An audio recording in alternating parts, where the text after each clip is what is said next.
মানুষ তো নিষেধিলাম তার তুলনার কোন গিন্নার পশু আর নাই, আর উড়ে দিয়ে উড়ে দিতে তার তুলনার আর কোন মখলুক নাই। মানুষের জীবনও উন্নতি অবনতি আছে, এটা এখানে মার পেটও তো আরম্ভ হয়ে যায়। মার পেটও বাচ্চাদের উন্নতি অবনতিও হয়, কিও হয় জানো না?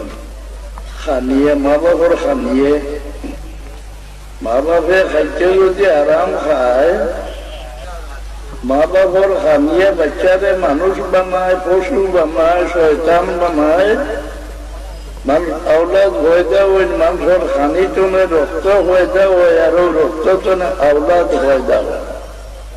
হারাম খাইয়া জন্ম দিতে হারাম গুরুর বাচ্চা হারাম চুরি করি খাইয়া খায়, যদি ভেটো বিষ করতো নয়, তার মুখ কালো হইতো না, কিন্তু তার বংশ তো হইতে পারে। আর নির্ভর রাখে মার উপরে, কারণ মার দমর লগে বাচ্চার দম চলে, মার রুকু সজ্জার লগে বাচ্চার রুকু সজ্জা হয়, মার খানি লগে বাচ্চার খানি হয়, মার ঔষধ লগে বাচ্চার ঔষধ হয়। মা হল জিনিসের বৃত্তিরে হয়, মার গুণে বাচ্চা গুণী হয়, মার দোষে বাচ্চা দোষী হয়। কিতা বললে কোনো মানুষের সাহস হয়, কোনো মানুষের সাহস হয় না।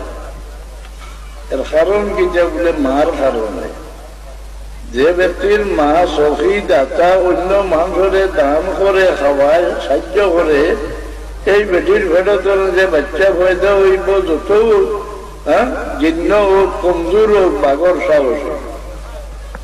যে মা বকির কারুরে দান করে না, খাওয়ায় না, সাহায্য করে না, এই বেটির ভেড়া যত শক্তি এলো বাচ্চা পয়দা হোক, এগুলো বিদায় করিন যে হইব, সাহস হইব।